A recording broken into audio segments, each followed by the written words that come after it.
Assalamualaikum warahmatullahi wabarakatuh. Saya Nofriz Bram Palevi dari 1243.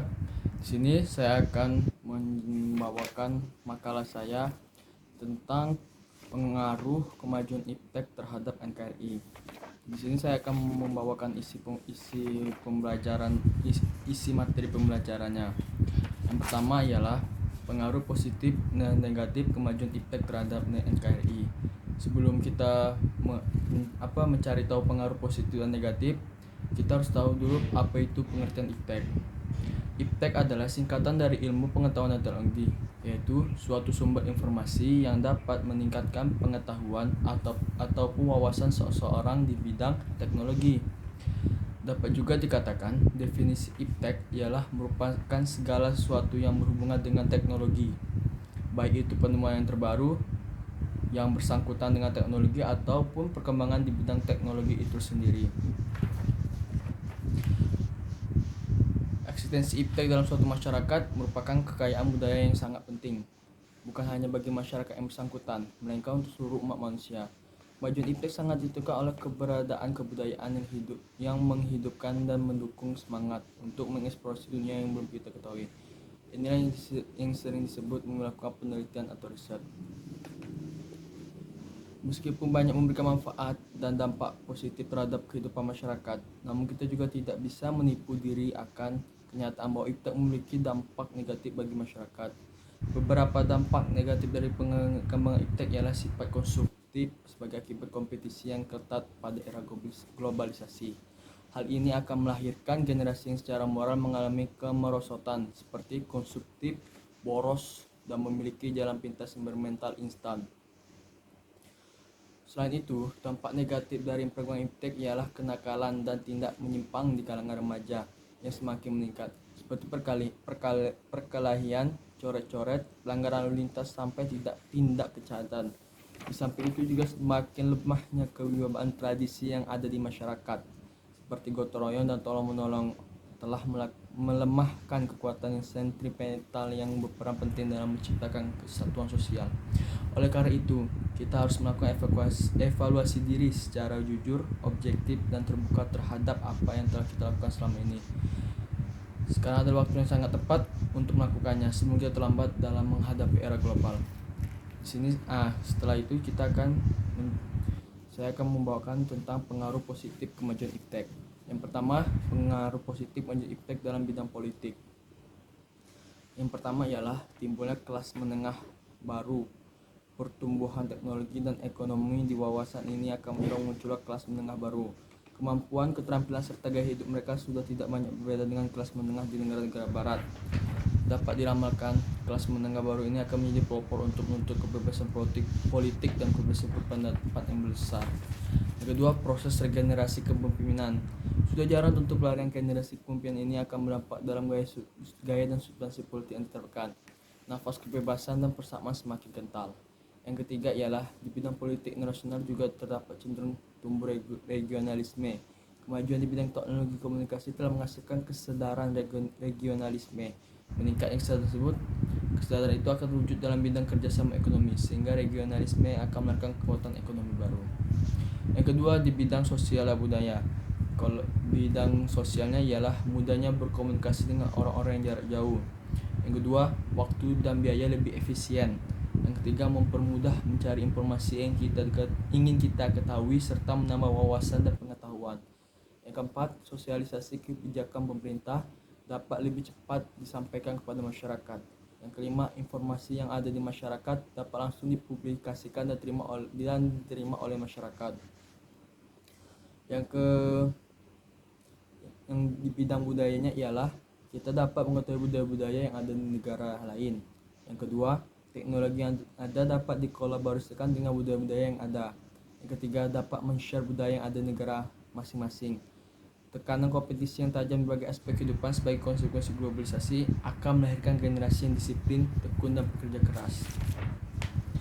Selanjutnya di bidang ekonomi. Yang pertama adalah produktivitas dunia industri semakin meningkat. Yang kedua, pertumbuhan ekonomi akan semakin tinggi. Yang tiga, persaingan dalam dunia kerja sehingga menuntut pekerja untuk selalu menambah skill dan pengetahuan yang dimilikinya. Yang keempat, semakin maraknya politik akan semakin membuka lapangan kerja. Yang kelima, perusahaan tidak perlu membuka cabang distribusi karena pengeluaran lebih sedikit karena pegawai tidak banyak. Yang ketujuh, harga barang lebih murah karena biaya operasionalnya murah. Kedelapan, bisnis yang berbasis teknologi atau yang bisa disebut e-commerce dapat mempermudah transaksi bisnis suatu perusahaan atau perorangan. Selanjutnya di bidang pertahanan dan keamanan. Yang pertama kalau di bidang pertahanan dan keamanan ialah peningkatan akurasi dan keandalan teknologi persenjataan dengan rekayasa hardware dan software. Yang kedua, teknologi informasi dapat mempercepat penyampaian informasi sehingga dapat mempercepat pengambilan keputusan. Yang ketiga, pemerolehan personal militer yang mumpuni yaitu dengan rekrutmen berbasis teknologi informasi. Yang keempat, penggunaan program kecerdasan buatan untuk mensimulasikan informasi dan kekuatan musuh memungkinkan serangan menjadi efektif dengan tingkat keberhasilan yang cukup tinggi.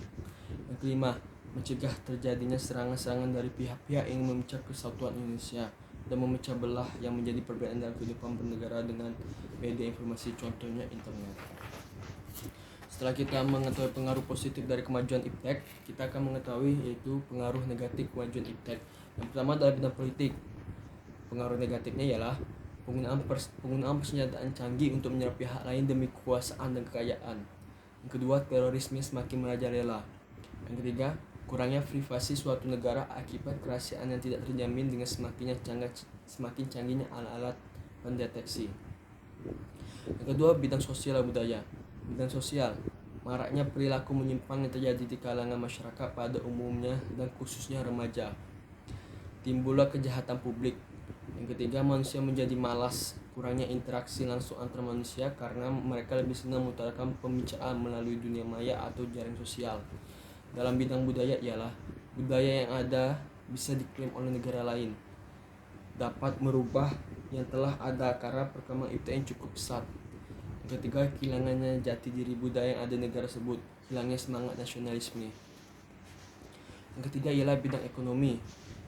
Yang pertama adalah terjadinya pengangguran bagi tenaga kerja yang tidak mempunyai kualifikasi yang sesuai dengan yang dibutuhkan. Yang kedua, sifat konsumtif sebagai akibat kompetisi yang ketat pada era globalisasi akan juga melahirkan generasi yang secara moral mengalami kemerosotan, konsumtif, boros dan memiliki jalan pintas yang bermental instan. Yang ketiga, adanya aksi tipu menipu dalam proses jual beli online dapat merugikan beberapa pihak dengan jaringan tersedia seperti yang terdapat pada beberapa situs yang menyediakan perjudian secara online. Para penjudi tak perlu pergi ke tempat khusus untuk memenuhi keinginannya. Resistensi membeli secara online. Bagi orang awam yang pernah bertransaksi secara online akan merasa janggal ketika harus bertransaksi tanpa bertatap muka atau melihat penjualnya.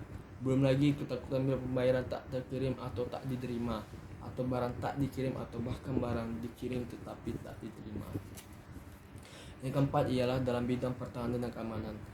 Dampak negatifnya ialah penyalahgunaan satelit oleh para teroris seperti melacak kondisi tempat mereka akan melakukan kejahatan. Yang kedua, melalui media internet pelaku teroris dapat berkomunikasi dengan sesama teroris maupun untuk mencari pengikut. Yang ketiga, munculnya peran informasi dengan memanfaatkan perkembangan teknologi informasi karena sifat penggunaan sistem secara bersama. Yang keempat, berkaitan dengan teknologi senjata pemusnah massal seperti senjata nuklir dan senjata biologi dikhawatirkan akan menjadi ancaman terbesar bagi suatu negara bila digunakan oleh pihak-pihak tanggung jawab. Selanjutnya ialah sikap terhadap maju iptek dengan memegang nilai-nilai ketuhanan yang Maha Esa. Yang pertama adalah menerima pengaruh kemajuan ilmu pengetahuan dengan tetap memegang nilai-nilai ketuhanan yang Maha Esa. Kita tetap harus mengutamakan nilai-nilai ketuhanan seperti yang ada di dalam Pancasila. Pancasila merupakan dasar negara kita yang membentukkan dahulu agama. Apabila negara Indonesia merupakan negara yang mencampur adukan norma agama terhadap norma-norma lainnya, jangan karena pengaruh iptek kita merupakan nilai ketuhanan. Kita harus menyaring terlebih dahulu juga agar kita dapat mengambil manfaatnya dan membuang kerugiannya. Yang kedua, menunjukkan sikap positif terhadap pengaruh kemajuan ilmu pengetahuan dan teknologi dengan tetap memegang nilai ketuhanan yang Maha Esa. Sikap positif yang harus kita tetap tunjukkan ialah sikap gotong royong. saling membantu dan bekerja sama. Walaupun di era seperti IPTEK sudah sangat berkembang, kita harus tak menggunakan sikap memegang nilai-nilai ketuhanan yang Maha Esa, yaitu nilai-nilai Pancasila tadi. Selanjutnya ialah materi yang ketiga yang akan kita bawakan. Isinya ialah sikap selektif dalam menghadapi berbagai pengaruh kemajuan IPTEK. Yang pertama, sikap menghadapi pengaruh positif kemajuan IPTEK. Yang harus kita hadapi adalah dengan sikap yang optimis, bukan pesimis. Karena adanya harapan besar dari hasil IPTEK yang dapat dibagikan bagi kesejahteraan manusia. Dengan sikap arif dan peduli dengan IPTEK, dengan sikap menerima kemajuan IPTEK dan tidak meninggalkan nilai-nilai keimanan. Dan yang terakhir, kita harus menerima segala perkembangan teknologi dan mengikutinya, namun dengan mempertimbangkan antara kebutuhan dan keinginan dalam penggunaannya, dan menyaring dengan cermat sebelum menggunakan ataupun memilih teknologi tersebut. Yang kedua adalah sikap menghadapi pengaruh negatif kemajuan IPTEK. Sikap yang perlu kita hadapi ialah dengan cara meningkatkan kualitas SDM Indonesia. Dampak negatif kemajuan IPTEK merupakan sebuah realita yang mau tak mau harus dihadapi bila bangsa Indonesia ingin tetap hidup sebagai bangsa yang berdaulat di dunia. Yang kedua, meningkatkan kualitas nilai keimanan dan moralitas masyarakat. Dampak negatif kemajuan IPTEK membuat budaya antar bangsa saling mempengaruhi. Karena keberadaan nilai-nilai keimanan dan moralitas menjadi sangat penting. Sebab nilai-nilai keimanan dan moralitas menjadi sangat penting. Sebab nilai-nilai keimanan dan moralitas itulah yang mampu mengatasi dampak-dampak negatif dari kemajuan IPTEK. Yang terakhir adalah mendorong dan mendukung upaya memperjuangkan keadilan antar bangsa.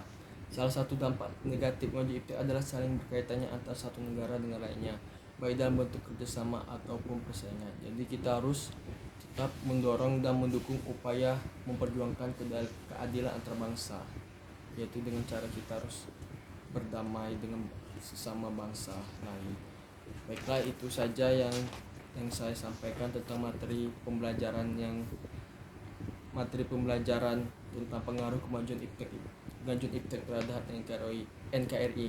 Mungkin itu saja poin-poin yang dapat saya sampaikan. Lebih kurangnya saya mohon maaf. Terima kasih pada Ibu guru pembimbing saya, yaitu Bu Yurisna. Wassalamualaikum warahmatullahi wabarakatuh.